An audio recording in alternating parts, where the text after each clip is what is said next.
not only that loneliness is a mental health crisis that we need to take seriously, but also that we are experiencing a friendship recession. And that over several decades, an enormous reduction in the number of close and meaningful friends. Consistent social interaction is one of the most important indicators of health and well-being. Yes. And when we don't have that, what we're actually seeing of premature death to levels that are comparable with smoking daily. The app that we're building, it's really rooted in relationship psychology. Hello, everyone. This is Kasim Al-Mashat, Registered Psychologist, mindfulness teacher, and founder of the Center for Mindfulness Canada in Vancouver. I'm interested in conversations that support positive change, well-being, and mindful living. I'm really excited to welcome today's guest. So welcome, Laura. Laura Whitney Sniderman. I've been really impressed by your work and the wealth of knowledge you bring into an area that we can all benefit from and also suffer from, which is loneliness, the need for social connection, and friendships. So we're going to cover a lot of ground, but maybe I'll share a little more about your bio before we continue. But first, a warm welcome to you. Thank you so much. It's honestly a huge honor to be here, and I'm really grateful to have the opportunity to talk about this topic, because I think so many people are struggling to recognize that they might be feeling, feelings of loneliness and how to, solve that challenge for themselves. So really honored and grateful to get a chance to speak with you about it. Thank you so much, Laura. And I feel so impressed by you've taken something, but actually kind of dove deep into it. So as I read the bio, I think the audience you're going to discover, wait a minute, this is not just you have an interest, but you're carrying change, like an action in the world around it. So Laura is the founder and CEO of Kind, an app designed to combat loneliness by helping everyone, everywhere, make deeply meaningful friendships. I love that. I love that, how you've put that.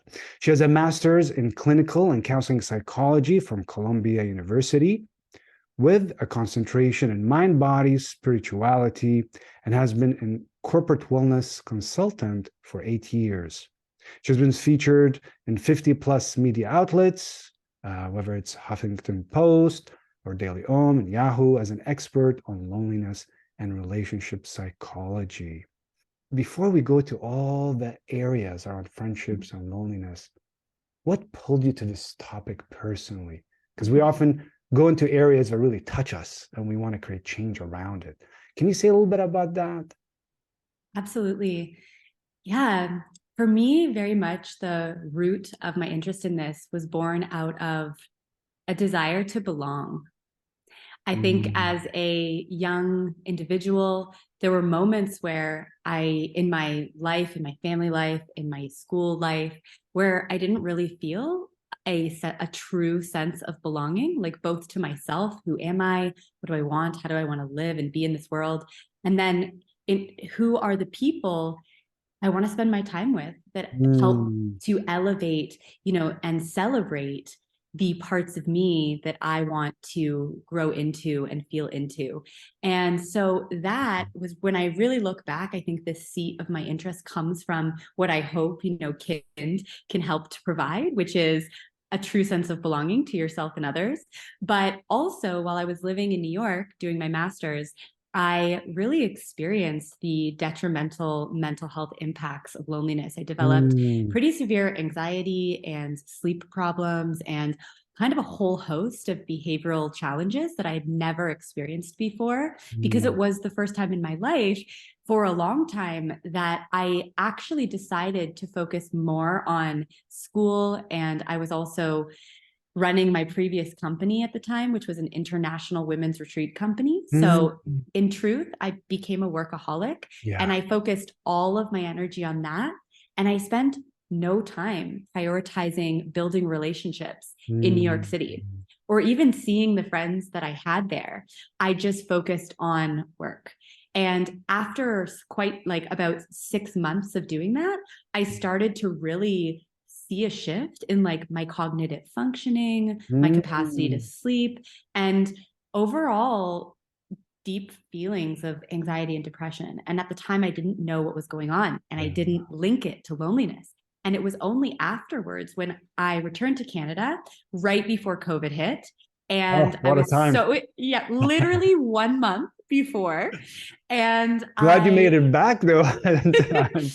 yeah, and I was really excited to reconnect with my vast community in Toronto. Mm, And then COVID hit. And I actually realized in the lack of having opportunity to be with my friends in person, I kind of had an aha moment that what I was experiencing was prolonged loneliness, and that mm, we didn't know what was going to happen with COVID, but I realized very quickly what was going on, and that it was very likely going to impact people's ability to connect in person and meaningful ways mm. with their community. And so I looked online. I tried the friendship apps, and I actually looked at communities, like popular, Mm. mass communities. And what I found was actually quite disappointing. I Yeah. found that they prioritized like quantity of connection Right. over quality, and that they were not designed to help us meaningfully connect with other people in a digital environment. And so all of those things combined, a desire and interest in the solution, which is belonging, an experience of loneliness myself, and then also the conditions of the pandemic, sort of all collided Mm. into what has now become kind. So it's just the perfect storm of challenges that impacted you actually. Yeah, And from it definitely. was born this like love for creating change in an area Yeah, is really is tough for adults, friendships, isn't it? I mean, as kids, it's very easy. We challenging. jump into the sandbox and start playing. As adults, forming friendship is not easy. Yeah, Absolutely. yeah. And after the age of 25, Mm, Dunbar's like law, we are very, very likely to experience a reduction in the number of friends in our lives. mm, And also, I don't know if you saw, but recently the US Surgeon General released an mm. advisory on loneliness, and then Yeah. President Biden, administration followed suit and included loneliness as a part of the plan to tackle the broader mental health challenges in the United States. And really, one of the key things that was pointed out in like both of those really important kind of like statements to the US, and we're seeing it Yes. worldwide as well, is not only that loneliness is a mental health crisis that we need to take Mm, seriously, but also that we are experiencing a like friendship recession. And that over right. several decades, it's reported that Americans have seen an enormous reduction in the number of close and meaningful friends in their lives. And Mm, so that's been happening for decades. And then you throw a pandemic in there, which yeah. literally isolates us. And what we are seeing worldwide is that, a lot of people post the pandemic are actually experiencing true feelings of loneliness, because people thought that once the conditions of Mm, their lives went back to quote unquote normal, that these right. feelings would go away because they would reconnect with Mm, community. But a lot of people lost a lot of friends during the pandemic because the friends that they maybe associated as being slightly more superficial, as in, they would go out for drinks, they would go out to see a right. show, but they didn't have mutual vulnerability in their relationship. They didn't have Mm, generosity and reciprocity and consistency outside of these sort of like light touch points. Those friends drifted away. And we're finding that they're mm, actually not coming back. And people are left feeling like, where do I go to find friends as an mm. adult? You're naming some components that I think as well are some of the building blocks of your web-based app. Can you say a little more about that? Like why these are important, these building blocks that form friendships, and why do we need them? Definitely. And I'll preface this by saying there are many, many building blocks that are necessary in building and maintaining meaningful friendships. Mm, And the three that I'm about to, or I guess four that I'm about to mention, are really grounded in sort of my work and mm, looking at in my master's, like really doing a deep dive into the experts in the field of friendship, mm, social connection, and loneliness, and kind of distilling down what I feel are kind of the four key components that must be at the base of any meaningful relationship. And these mm, are mutual vulnerability, the mm, capacity to feel that you are truly accepted for who you really are by mm. someone else, not who you present yourself to be or who you think you should be, but Right. that you feel you can share your true self, the good and the bad, the joy and the sadness, that you can come to that relationship with sort of the whole host of your lived experience and your human experience, and Right. that you are accepted for that. So that's the first one. And Mm, that's sort of like, Brene Brown, Vivek mm. Murthy, Lydia DeWorth, like the leading Yeah. kind of like speakers, researchers, writers on this topic, all kind Mm, of focus really on that key element. The second two are really sort of the unique component of my work, and what I've distilled down is something that has kind of been under the surface, but mm, and that we don't really have awareness around in our relationships, but that when you draw it out to the forefront, you realize how essential it is. And that is generosity and reciprocity. mm, And so if we bring this back to why is this important, it's because when you feel that you are contributing to a mm. relationship and that they are contributing to you, you feel like you matter Yeah. in the relationship. And you feel like the relationship matters to you in your life. And those two things are ultimately the key to belonging.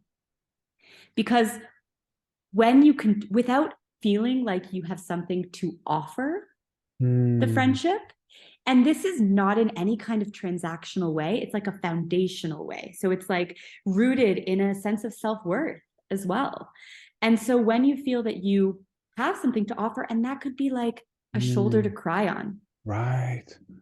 it doesn't have to be something tangible. It can be Mm. like you help your friend, with their taxes, Yeah, let's yeah. say, Some just something like that, yeah. or you educate them on something that you're super passionate about that they didn't know about, Mm, and vice versa.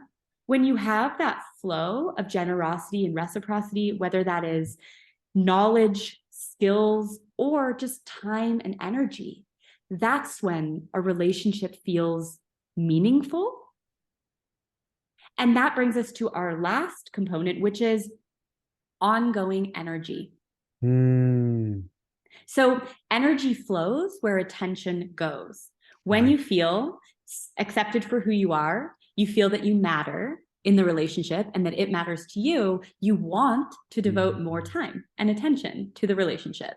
And when both people want to devote time to the relationship, because ultimately they do feel like they're growing from that relationship, they are gaining something from the relationship, that's what builds consistency. And we need consistency.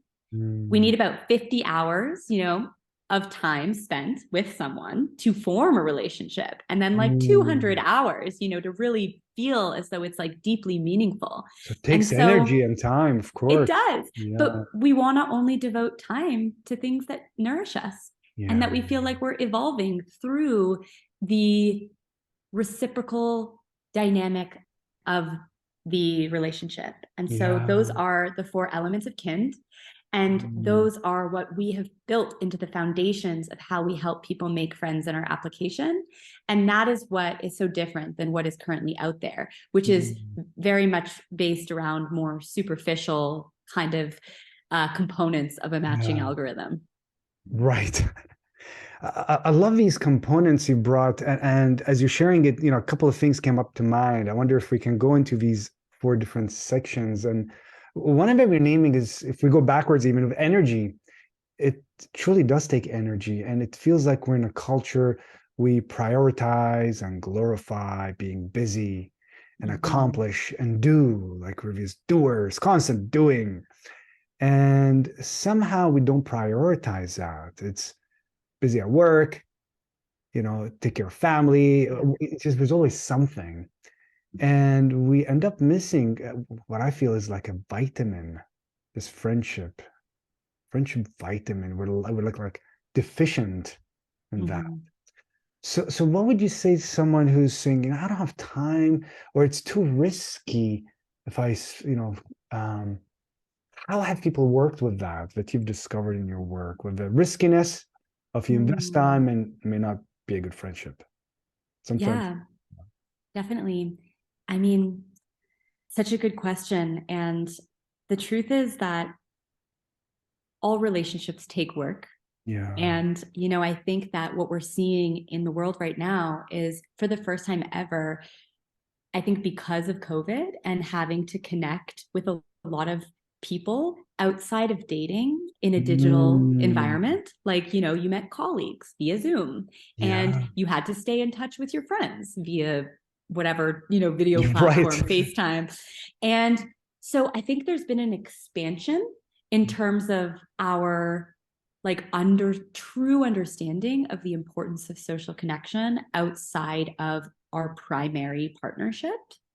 And that I think is something, the more that as a society we place Mm, value on friendship, the more that people will want to take the risk, just as they do with dating, yeah. going on so many dates to find whatever it is they're looking for. And often Right. they don't find that, but they keep trying. And Mm, I think that one of the most important things is that we keep shifting the narrative around how truly important friendships are and that they actually are essential. They're like a necessity in our lives. And I don't think that's how we perceive friendship. Often friendships, when life gets busy, friendships are the first thing to go. right. And Right. it's just like we take our friends for granted. We think that they'll just be there. If like 3 months 4 months go by, we don't talk, they'll just be there. And some Mm, friends will, some friends you have and you just both feel that same way. You've spent the time, you've built the connection, and you know that even if you don't talk all the time, even if you go months, even years without seeing each right. other, when you do see each other again, you'll just jump right back in. And that those kinds Mm, of relationships are so beautiful and so important. But actually having consistent social interaction is one of the most important indicators of health yeah. and well-being. Yes. And when we don't have that, what we're actually Mm, seeing is like not having strong social connection in your life on a consistent basis, like increases the risk of premature death to levels that are comparable with smoking daily. wow. So my the first thing I'll say is Mm, my the true thing that will create change around whether or not people are willing to devote time yeah. is, I think, a systemic understanding of the value of friendship. And I think we're starting to see that shifting in global narratives. And like, I even honestly see it in myself. I'm having so many more thoughts on a consistent basis of being like, oh yeah, like I should really call my friend. I Yeah. really want to keep that relationship because making new relationships is so much harder than like maintaining ones that you already have. So I'll start there. Secondly, I would say that if you once you embrace, like, first of all, like the realization that you'd like to make some new friends, Yes, that's right. and secondly, that you are willing to put some time towards that, what I would say is find, like, there's a few approaches. I am definitely an advocate for the use of like pro-social technology, and I think that we need to Mm, similar to one of the key takeaways from the advisory is we need to reform digital environments. yes. And that I want to play a part in helping to do that. I think that social media is not solving the problem. Again, it actually is making it exponentially worse. Yeah. We're prioritizing like quantity of relationships, how many followers do I have, how many likes do I have, over quality. And And so disconnection too. and Like disconnection, ended up right? like people over, Yeah. mealtime and they're just looking at their phone or, instead of connecting and talking. So Yeah. And Wow. similarly, in the space of, what's existed for the last like 15 years now, a little bit longer, is like these dating apps, and Tinder essentially being the one Mm, that kind of normalized online dating. But what are we seeing with Tinder? We're literally seeing that how we are deciding whether or not someone is worth our time is mm, based on an image initially. right. We're just looking at an image and not recognizing like all of the biases that are associated with how we perceive that image. And then we're deciding whether or not we're going to swipe left or swipe right.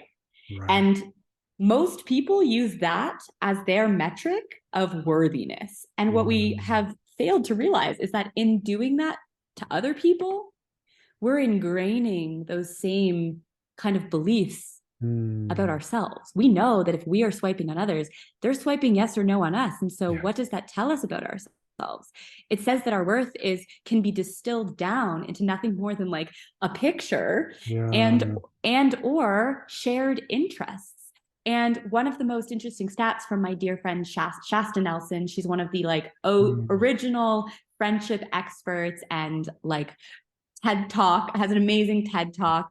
Highly recommend. She was the first one that told me that in all of her research, what she found was that interests are not an indicator of compatibility. mm, They are helpful for consistency because if you like to do the same things, yeah. you are more likely to spend time together. Doing But that same thing, whether it's yes, hiking or tennis or whatever it is, or yes, knitting or, yes. However, when it comes to actual, like, are we compatible as fundamental people, it mm, actually has no bearing. And if you just think about, like, if you join a baseball team, how many people on that baseball team are you going to walk away being like, we're like being best friends with? right. Maybe you'll find a few people, but But also not everyone on the team, right? yeah, but also very likely that you won't have that strong connection with anyone because just because you like baseball, it doesn't mean that you're going to be compatible as people.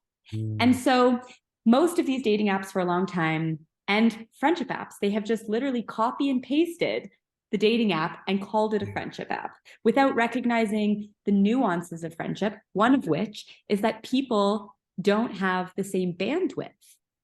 It Mm, actually must be easier because the truth is, I mean, if you're going on a date, you're mm, probably looking for like one of two things. You're looking to find a life partner or you're looking to have sex. right. And both of those things are very strong motivators Mm, to keep putting in effort. mm, But with friendship, those are not there. And so what we right. need is better solutions that actually take longer, like longer onboardings, way more information about these people so that we can Mm, use that much more robust, vulnerable information about who they are, what they have to offer others, what they're looking to receive out of the friendship, so that mm, when you create that initial match, it's much it's based around much more information and hopefully can provide an easier path to finding people that you will actually get along with. So from a digital standpoint, I think we need to reform these mm, friendship applications so that they actually don't model the, upload a photo, answer a few questions, and then get a right. match. We need solutions that require more effort. We need community that's built into these platforms for one-on-one matching. And that's what we're doing at Kind. And then secondly, in Mm, person I will be the first to say nothing is going to replace in-person connection. right. Nothing. Yeah. If you are somebody that has, it's also a privilege to like join some kind of in-person community, to have like the time and energy to go and like invest in every week in like spending time doing things that you love. It's so important to do that, but not everybody has that privilege. Not everybody has that time. But if you do, I would say to Mm, really sit with like what kinds of communities resonate with you rather than just like picking something based on purely an interest. I mm, would encourage people to spend more time like invested in, what kind of principles mm, is this activity built around? And do you align, with the energy of that community? Because I think that will give you a better understanding of the kinds of people that are going to be drawn to that particular activity or community or Yeah. interest. And yeah, that would be my suggestion, would be to just spend a little bit more time investigating, where you want to devote your time, and to feel into the people that created that community and whether or not you align with their belief systems, their principles, and the kind of spaces that they're creating. Yeah. And what you're sharing in terms of forming this community, so it's beyond just kind of surface level swiping, or somebody uploads a profile. I'm looking for a friend to go for a walk with or whatever. So if it's more than that. So I don't have other questions about the different components that I want to come back to in a moment. But can you say first more, like how does Kind address that? So someone is just starting. I think right now it's on Facebook as we're joining a community. So can you say about where it's at now and where do you envision it going when someone joins Definitely. community, and what happens after? Yeah, so at the moment, we have a community on Facebook with people from 100 countries around the world, Mm, 13,000 members. And the way that it currently works is you join our community. We do have kind of like very clear community principles that we actually take quite a bit of like pride in how we consistently reinforce those principles. And I think that's really important to create a sense of safety, to create a sense of mm, belonging. And then secondly, the way that this group is so different than any other group that I've found is that the way that you make friends is you create a post and you follow our structure, which essentially invites mm, you to introduce yourself. And we encourage people to do so in a vulnerable way. And we have examples of how to do that. And then you state what you can offer others. And as I mentioned before, that can be a knowledge offering, that could be a skill offering, or that could be a time and energy offering. So I can mm. give some examples. Knowledge Please. would be like, I can offer knowledge on digital community building. Mm. And let's say I can offer skills in pitch deck creation Oh, using okay. I can Yeah. teach you how to use Canva, to create beautiful designs and pitch decks. And a time and energy offer would be offering time to hang out and play tennis, or offering time to hang out and go out for dinner on Saturday nights. Mm. That could be an example of each one. And then in return, you also state what you're requesting. So it would be the same. Mm. It's sort of like, what am I looking to receive? And what's really powerful about this, and I think what people don't realize, is that these three things are actually the first steps in developing intelligence, Mm. because essentially self-awareness is one of the most important aspects of having high EQ. And so often we don't ask ourselves these questions. Mm. Who am I really?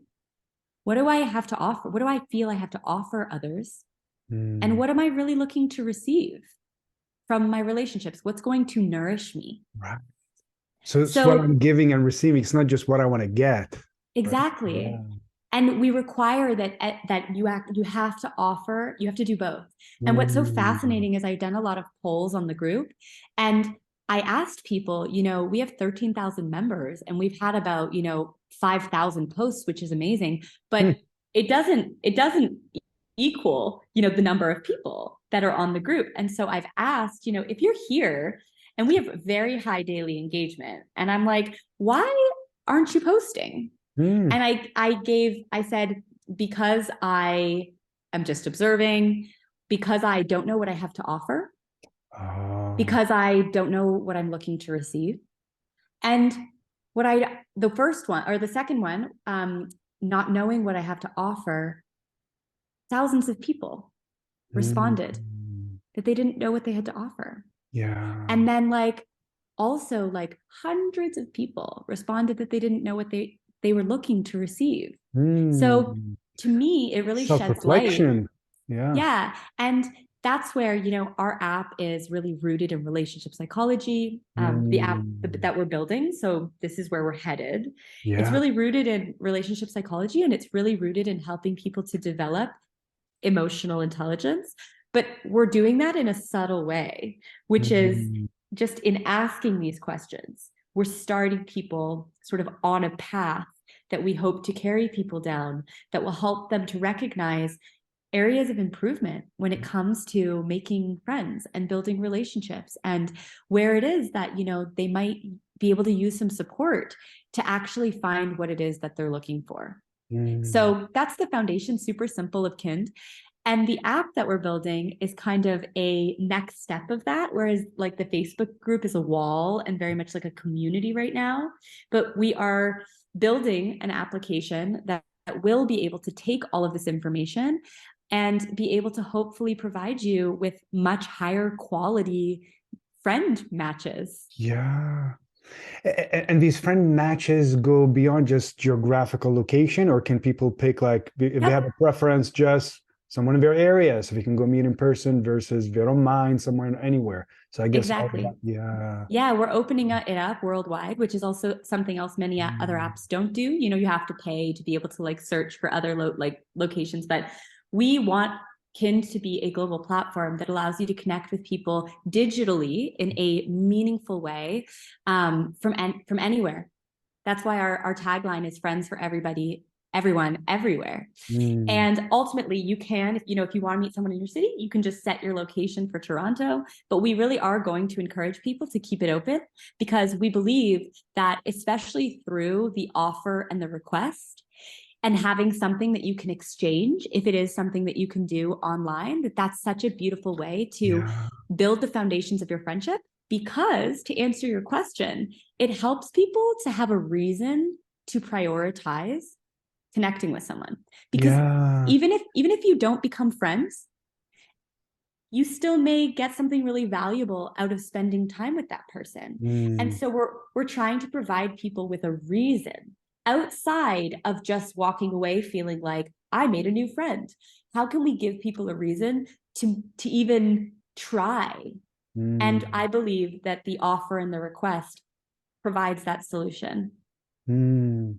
So there can be actually a lot gained from this can, because you may form very specific, deep friendships. You may form connections, uh, accountability buddy, or maybe there's some, Exactly. I'm learning a Yeah. skill. So it's almost like, I don't know if that's the right word, like barter system that can go deep in friendships. But I'm not sure if that captures it, because what I'm getting from you, this is not just transaction. It's not like Yes. rote heartless transaction. It's like, it's right. Is that right? So Yeah. Yeah. but And it's some kind of barter system in a way. yeah, and how we mitigate it becoming a just like a transactional barter platform Right. is when you get a match with someone, before you can actually discuss the exchange, you actually have to play an icebreaker game. Oh. And the way that works is you're put into like a kind of like a card based question and answer game that has 3 levels, Mm. one question per level. And this game has been reviewed by our friends and partners at the Foundation for Social Connection and their scientific Mm. advisory board to kind of ensure that we are asking questions that progressively help people to go deeper and deeper into vulnerability. So the first question is a bit more superficial. The second question goes a little bit deeper. And the third question goes quite a bit deeper. And the idea here is that we want people to connect as Mm. people before they decide to exchange. Because even if it ultimately Okay. ends up becoming about the exchange, we want to create the conditions and the kind of awareness that Kind is a platform for meaningful connection Okay. first. Yeah. And the barter or the exchange is just a tool to help Mm. you get to know that person over time.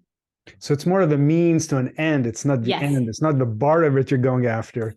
exactly. It's something that creates a connection, and now you're interacting with someone about something, and you're getting to know them, and Yeah, Mm, and something that you, and again, it brings in that belonging piece because mm, it's helping both people to feel like they matter because they're both sharing their unique offering. And that mm, ultimately also boosts self-esteem. yeah. And that's really the root of Kind. We want to help people develop relationships through boosting self-esteem and therefore feeling a stronger sense of belonging. Yeah. So you're naming a couple of needs that got met in friendships, right? So there's mattering. Can you say a little bit more about the some of the key needs that friendships provide us? Yeah. So the ones I've said so far is essentially, feeling like accepted for who you are, Hmm. feeling seen and heard. Classic Brene Brown quote. Yes. Love her, love that. And feeling like you matter, like meaning and purpose is one of the most essential aspects of well-being. But we often don't think about that. How do we find meaning and purpose in our relationships? And so mattering to someone is really important. Mm, And of course consistency because again you do need to devote time and energy to something for it to continue to grow. It's like watering your seeds so that they can yes. flourish. You do have to devote some time. um and then another one, again, I mentioned her earlier, Shasta Nelson. Mm, She also speaks to vulnerability and consistency, but one of her other key um, metrics, I guess, of what's important in a relationship, which I do actually think is really true. Not sure about the word itself, but positivity. mm, I would equate that more to like positive emotion. Like if you think mm. about, in positive psychology, Right. um, I really love the PERMA model of well-being. Martin Seligman, founding father of positive Yes. psychology. And PERMA, I think, is great because, it combines like a whole host of elements that are required to feel good and do good in the world. But the first one, the P, is positive emotion. Mm, And ultimately, the second is so let's just go through it. Positive emotion, mhm, engagement, relationships, positive relationships, mm, meaning, and accomplishment. And so positive relationships, positive emotion, I think mm, those, when you hold those with meaning, which something being meaningful mm, doesn't always mean that it's positive.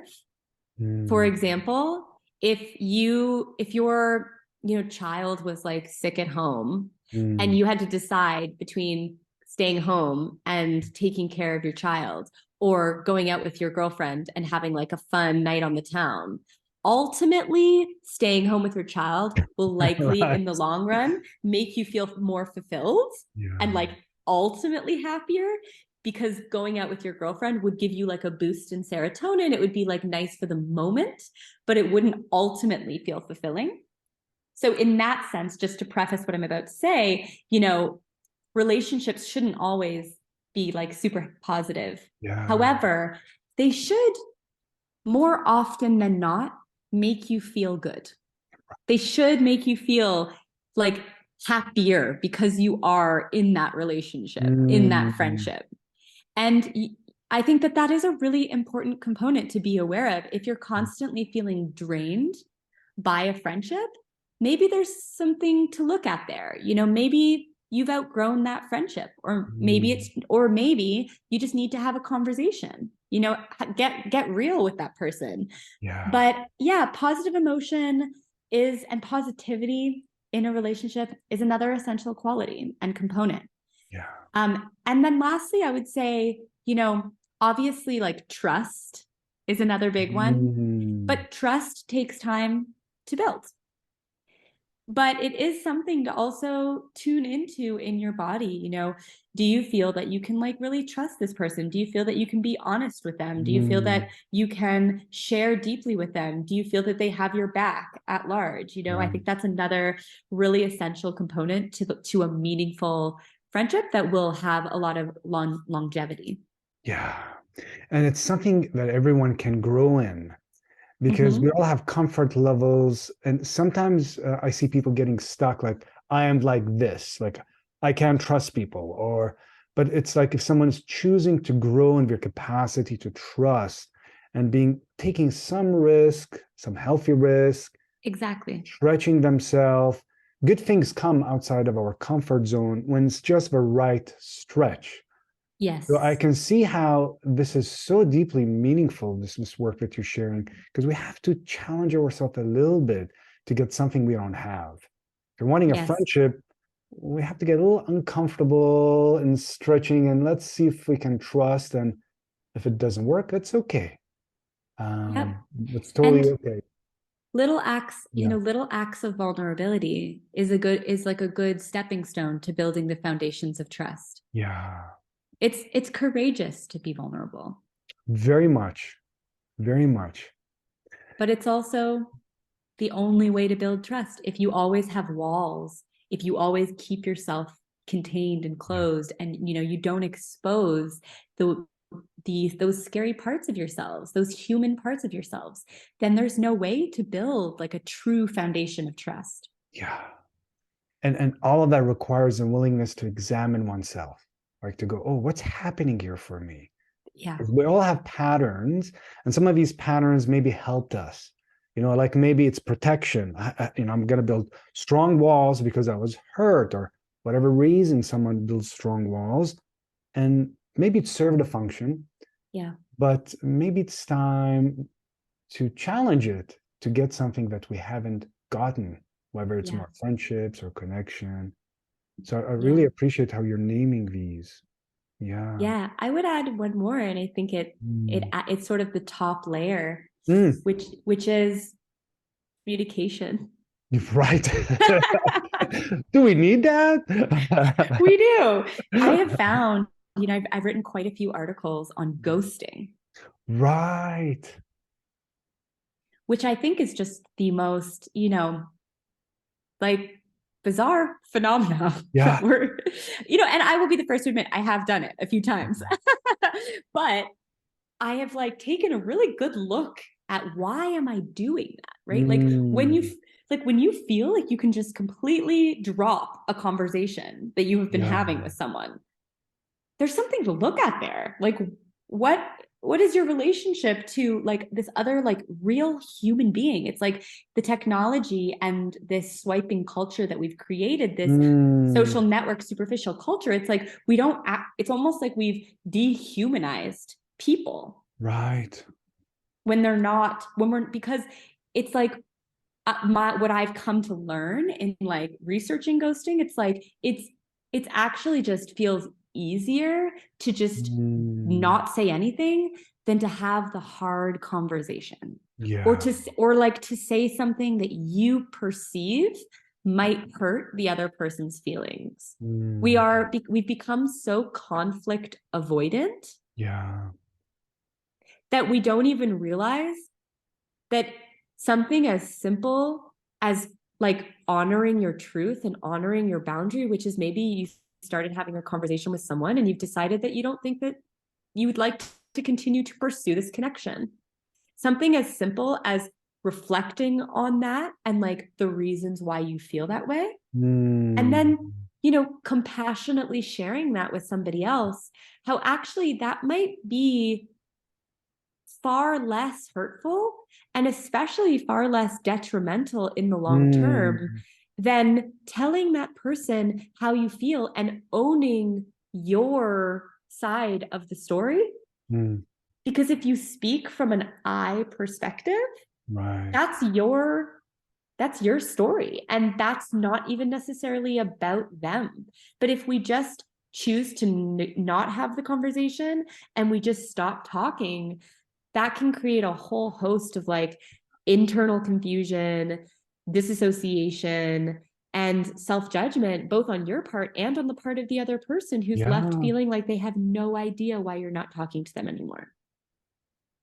This is such an important topic you're bringing up, this ghosting, because what I was thinking about as well is, ending an intimate relationship is painful. But like the topic of how do we end friendships that don't work, how do we break up with a friend? Like it's awkward. And sometimes it's just like slowly letting it fade, or is it taking the hard, like heart to heart? And it's a tough topic that it's not talked about very often. It's like, how do we end a friendship if actually this friendship is not serving, or like you're saying, not positive in terms of, Yeah, it's not always we have to be happy and it positive, but it's we're both nurturing each other. So totally. what do you think of that as well? This, including in your Kind app, like how do we mitigate that if people wanting, like, you know what, how do they approach in your app and also in life? What have Yeah. you discovered about ending friendships? Yeah. I mean, one of our core principles is kind communication. And Mm, actually, in our onboarding, and that's the thing about our app that will, I think it will create some friction initially when people download the app because they're not used to it. But our onboarding is about 15 minutes because we would rather have like high quality, committed people inside the application at the beginning so that mm, we truly can create like a community where you feel like you belong and you feel like mm. really seen and heard for who you are. And you feel like our algorithm and our technologies actually heard you Uh, and like really able to actually connect you with the people that you will get along with. mm, So with that said, in our onboarding, you actually have to take a little quiz hmm, that in which you read our 8 principles and you actually like have to show us that you've read them and that you understand these principles and that you either choose to agree or not, to these guiding principles of the community. mm. And one of them is kind communication and radical honesty. And it is a Oh, principle that's all about, encouraging our community not to ghost and to own their own truth and to communicate mm, that kindly and respectfully to others so yeah. that we can create a digital community full of kindness and respect. Mm, Our name Kind is actually born out of combining like kindred, finding kindred spirits yes. through kindness, right? Through generosity. And generosity extends to language, it extends to saying the thing that might be a little uncomfortable for you, but is Mm, actually kind for the other person. mm. See, this would be so beneficial for anyone, whether they join your community or they've been thinking, like, how do I tell this person? Do I just ignore them? It's, this deep Yeah. compassion and also the sense of just speaking the truth, but without the intention of hurting or harming, but just actually voicing truth. Like, this friendship is not supporting me, and I don't, Yeah. however we put it. Yeah. Um, And it's because not it's just, awkward. Like this it topic, is. it's awkward saying we're breaking up as friends. Do you know what I mean? It's not you, it's Yeah. me, or however. It's like, But the truth is that yeah. it's not dissimilar to a Yeah. romantic relationship, right? And people's feelings can get really hurt, actually even more so with like long-term friends. Yeah. And I think that there is yeah, again, like as we come to see and appreciate the true value and like essential nature of friendship, Mm, we will start to create more norms around honestly friendship breakups. I have a few articles on that mm. topic. So if you search my name and you just Yes. search friendship breakup, you will find them. And I give like specific Oh, tips great. on how to do that. But it really honestly is not dissimilar to dating. It's first and Mm, foremost sitting with, how you feel.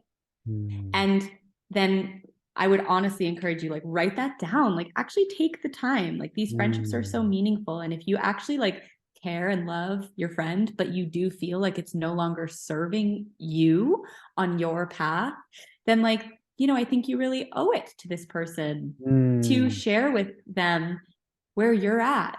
And I always encourage people to Yeah. to really reflect on their role in the dynamic Mm, rather than kind of placing blame.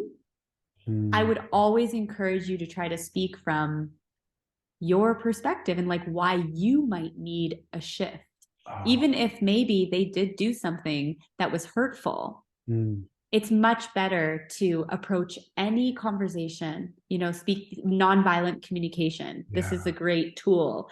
If you are somebody listening that, struggles with communication in any of your relationships, Mm. I would encourage you to explore nonviolent communication, Yeah. because it speaks about this. It's all about, nothing really comes from blame. Yeah. It doesn't serve anyone. No, it just kind of throws these rocks or these at someone. It doesn't resolve. It just pushes them away, right? Yeah, and it just makes everybody feel shut down. Yeah.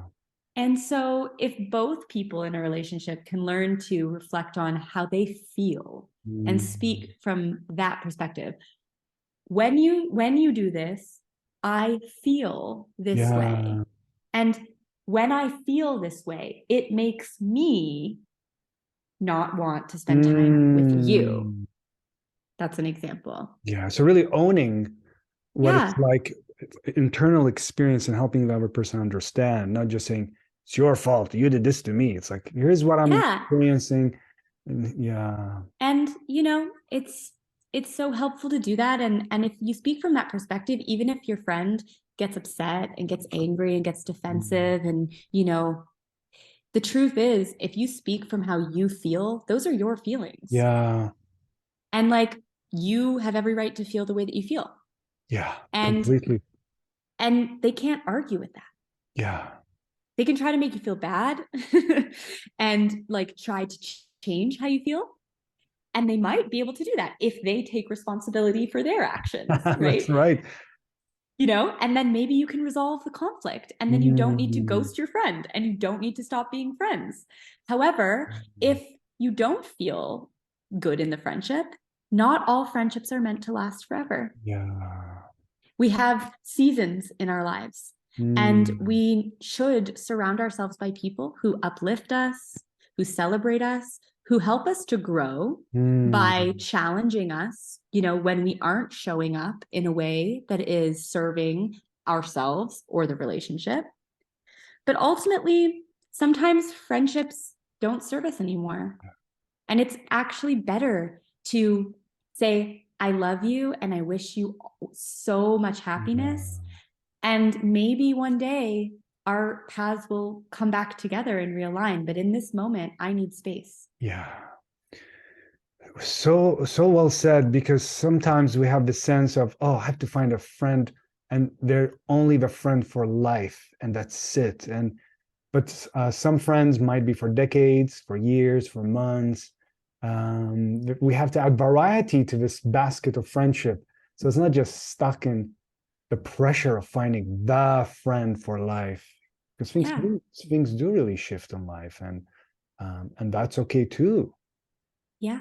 right? And if you have, I definitely have some friends from like high school that I would say at this moment of my life are not necessarily like as people, we are living very different lives, and Mm. our interests have changed, and that's okay. And I still maintain those relationships, but they're not part of my what I mentioned Dunbar, another, like, he kind of like is the most prolific Mm. researcher on like friendship circles and groups. Yeah. And it's like, we actually really need like five, and like can only have like five really, really close, intimate, 5 to 7 close, intimate relationships in our lives. And then there's these like circles that get bigger and bigger, up to about 150 people that we can hold within like our cognitive framework of Yeah. like acquaintances and friends. And it's okay for like friends that were once in that like inner circle to like move into the outer circles and Right. become less, I don't know if meaningful is like intimate, maybe I would say less intimate, Mm. and possibly less meaningful because you're spending less time with them. You're exchanging, you're talking less, you're exchanging your knowledge, your experience, um, and you're less vulnerable with them because you don't connect with them as often. They don't know who you are as much now. That's okay. But I think the Right. key is that both people need to be on the same page. I think the thing that can create a big rift is when there's a lack of communication around feeling like they're no longer really resonating with you as somebody that you Mm. maybe want to devote X amount of time to. And Yeah. I think you both might be feeling the same way. So better to talk about it and then maintain maybe more of a superficial relationship, Yeah. because you can still love them. I still love my high school friends, and like history is important. That amount of consistency and like watching people grow over time, there's Mm, nothing that replaces of that. course, it's beautiful. And it's beautiful to be with somebody who's just seen you evolve over your life. Yeah. So sometimes that can be enough, but it's important to acknowledge like what kind of friend they are and what role they're playing in your life and vice versa, so that you can both continue to feel that love, not feel hurt. Yeah. And yeah, I think that's important to note too, that like Mm, if you feel like someone's not, resonating with you, let's say, in a certain way anymore, it doesn't mean that you just have to end the friendship, period. yes, You finish. can We're done. shift, you can shift the Yeah. relationship.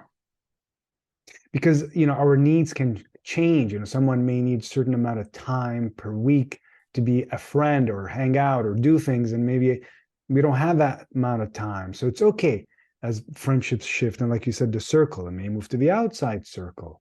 Maybe we can bring someone else closer to that circle. But Totally. it's so everything you're sharing, it's so interesting. This kind of getting to know ourselves, getting to know, Mhm. you even mentioned like what's happening in your body. Yeah, And I teach this program, mindfulness program. You may have heard of it. It's called mindfulness-based stress reduction. of course. It's a beautiful program. I fell in love with it, 12, 13 years ago. And one of the things we do towards the end of that is actually bringing mindfulness to really examine our life, not just how to meditate. And one of the things I speak about is, okay, how about social connection?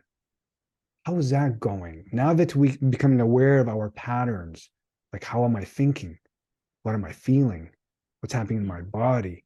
What is my habitual pattern? Is there something we can do about friendship? Can we go outside the comfort zone? Mm. Yeah. Because it's, we're so used to doing things the same way every week. And can we shift it Totally. a little bit? A little bit? Mm. Curiosity. Yeah, totally. So, Can we so bring curiosity yeah, to our inner landscape and yeah. allow that to lead us to have the courage to explore something different and new? Yes, beautiful. Like just see, let just Yeah. see. Yeah, I tell you, you have such a beautiful wealth of knowledge, but clear passion for creating positive change. And I know we've covered a lot of ground, and I just have another question or so. I've kept you quite a bit today, so I'm wondering if a kind reaches its full potential, whether it's a Mm. year, 2 year, 5 year, whatever it is, you've arrived, you're like, this Mm. is what I imagined, full potential. What are you seeing in your heart? Mm. That's a really beautiful question. Hmm. Yeah, I mean, ultimately, in Kin's like fullest iteration, I see that it's a global platform of human transformation rooted Mm, in a fundamental sense of belonging to yourself and others. mm, On a very like philosophical lens yes. and in a practical sense, we're launching Kind with like one portal of transformation. That's Hmm. what we call it. And this is our like one-to-one match aspect. And Mm, it's sort of, you'll see in the app, it's visually going to be a very beautiful experience. And we're having this world with this map. And the first location is connect. mm, And this is really where we will pair you one on one with incredible people that we feel, based on all the information you've given us, that you are most compatible with. mm, But there will be, at least in my visualization now, who knows over the next 5 years how this will evolve, but there mm, are 4 other locations, portals of transformation in the app. And these are going to be exchange, which is a, sort of like the Facebook group, a community wall, a place to discover offers and requests. Because also sometimes, you know, I feel like you might find things that you didn't even know you were looking for. Right. And so it's important. The curiosity piece is important, right? As much as our algorithm, our system will be able to match you, we also are aware that there's so many limitations to, you know, algorithms and AI and technology. And so we also want to learn from what actually just naturally occurs on our platform and people finding each other through other mechanisms. The third location will be Gather. And I'm so excited about this because of my background in transformative events and retreats. I was thinking about that. I wanted to ask you, is it going to be any event? Yes. Oh, so good. Excellent. So the thing that will make Kin's event aspect so unique is we have created criteria for what we consider to be a transformative experience. And we will be inviting communities worldwide to apply to list their offerings of events on our platform, but they will have to meet our criteria of transformation. And mostly this is around like intentionality. How intentional are the curators of these experiences at ensuring that whatever they're offering is has been really like thoughtfully curated to help people connect either with themselves or with others.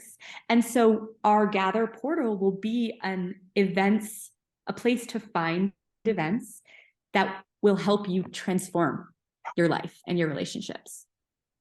The fourth location will be Play. And this is where we would like to have a platform of like conversation games and just games in general that you can actually play in our app that specifically are designed to help you go deeper, to help you like deeply connect with other people in a digital environment. And then lastly, and this piece is so essential, is our Evolve portal.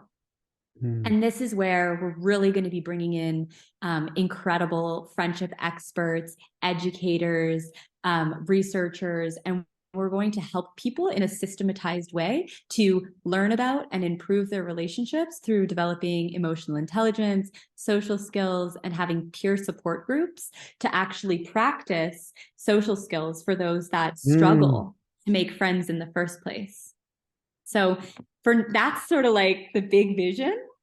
If you know any, you know, inspiring and impactful investors, please send them my way. We'll spread the word. That's you know, I really hope we can see this vision come to life, because I feel that I don't feel that there's any platform that should be or will be a one-stop shop for social connection. I think we need all of us, and anyone who thinks that they can be like the one thing that will solve this problem is I just don't think that is the right mindset. I think we actually have to return to kind of like coming together and micro communities and really just like bringing all of our expertise together to solve these pressing issues. But I hope that can play a role at addressing these issues and helping people connect. What a deeply beautiful vision. And as you're describing, I have this image in my mind of turning things from 2-dimensional to like 5-dimensional. You know, I had I don't know if you remember or you've seen this kind of the old Atari game where there's like one dot that goes around, tick, tick, and the game was you just move one thing up, tick. It's an old like little beep, and that was like amazing then.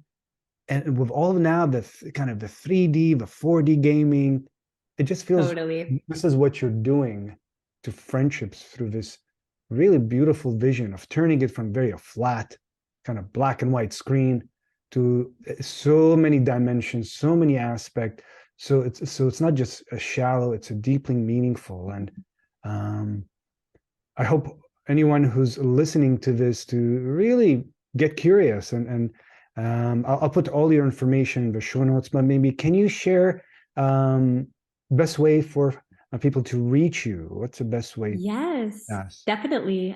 So if you want to get on our wait list for the app, Hmm. we're going to be starting some beta testing in the coming months with early adopters. If you want to help us kind of shape the first Mm. iteration of this platform, we would love that. And so you could just go to our website, kind.io, and you'll see a place to get yourself on the wait list. You Yes. can also follow along our journey. We're fairly active on Instagram. So it's Mm. just kind.app. And you can Mm. also follow me on Instagram if you want. I talk a lot about this stuff. I'm super passionate about Mm. it. So just my name, Laura Whitney Sniderman. And I would say that those are the two places where we're most active. And then, of course, if you want to start making friends right now and Yes. you want to try out our platform, just go to Facebook and type in Kind, and you'll Okay. see our Facebook group. And you can join the 13,000 members that are currently there. You can create a post. And if you need any help with that, you can reach out directly to me. And I'm super happy to help you craft your offers and your requests. So, Mm. yeah, thank you so much. Thank you so much. And you know, what a generous heart. You know, you spoke about generosity in terms of friendship, but this is really how you seem to be living your life, is even, you know, this open-hearted sharing of information for the sake of really making a difference in the world. And clearly not just the dollar figure. You know, like, you Definitely. know, it's not just a startup. This is, wait a minute, want to create change in this world. And can we have both? Can we have Yes. both where it's, you know, financially viable, but actually makes a difference in people's lives? Yeah. It's just really, mm, Yeah, and that's something, I'm really sitting with as well. How can we really do that? We have, as an organization, hopefully, if once we get more funding and we can really start to bring this vision to life, we'd love to become a B corporation. And I'm super passionate about humane technology. I'm taking the course right now from the Center for mm, Humane Technology. If you haven't taken it, it's a free course. It's really incredible. And mm, just trying to personally learn how can we create a digital product and a business that tries our very best not to replicate, what a lot of these other platforms have unfortunately seen as externalities, yeah, unforeseen consequences of their platform. And so we're going to try our best. I think it's a challenging thing to do of in the course. world in the capitalist world that we live in. And the need for scale, in Yes, right. these like in this industry that we're in. And so that's something else I'm really passionate about, is learning and educating and trying my best as a founder and CEO to set ourselves Mm, up to try to create both, positive impact of like first. I think undoubtedly there's always externalities. There's always things that happen in like every digital yes. environment that you cannot anticipate. But I do think that you can do a lot when you're really early on to set yourself up to try your best to do good and be good. So that's something I'm pretty committed to in my life personally. Mm. And may it continue to thrive and bloom. And for those who are listening, please do check out I'll put all this in the show notes below. And I also encourage everyone to reach out maybe to a friend that you haven't connected with for a while. That's an actionable step. Um, you never know what might be waiting for you in a good way. And this generosity of offering, receiving. I have to tell you, I know we're just ending, but something made me smile when you spoke about generosity. A friend of mine who gave me a rhubarb, a plant. I don't even like rhubarb. You know what I mean? Like, and I've planted it in the garden and I've been watering it, taking care of it for years, and I don't even eat it. Like, I don't eat rhubarb, but it's like really a Wow. beautiful act of generosity, right? Like this thing of giving, receiving, of symbolic things. It could even be, as you said, just a listening ears or being there for someone. This is such an act of generosity we can all engage in. Definitely. And I would say reaching out to a friend is such a beautiful act of generosity. Think Yeah. about being on the receiving end of that. When you get a message from someone you haven't talked to in a while and they say, like, hey, just wanted you to know that I'm thinking about you and I Yeah. would love to catch up. How great does that feel? Yeah, absolutely. Absolutely. So, This yeah. is what I call fun homework, fun work. Yes. It's a fun little homework. Thank you again. Any final things you want the audience to know? Honestly, the thing that just comes to mind is just be yourself. People will Mm, love you.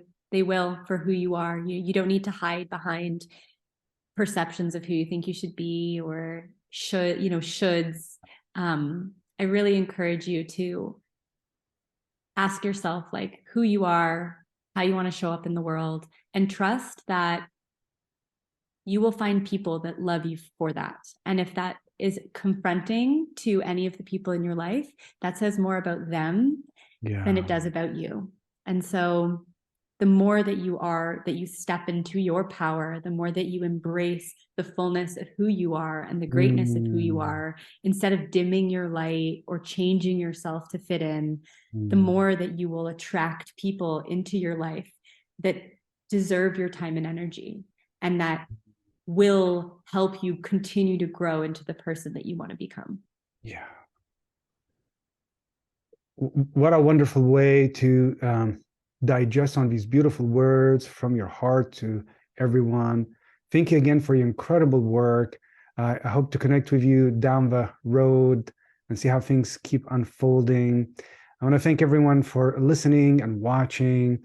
And may your moments be filled with ease and may you find joy in your moments.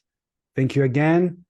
And if you found this useful, everyone, feel free to share, like, and maybe if you haven't already, subscribe. Appreciate your time.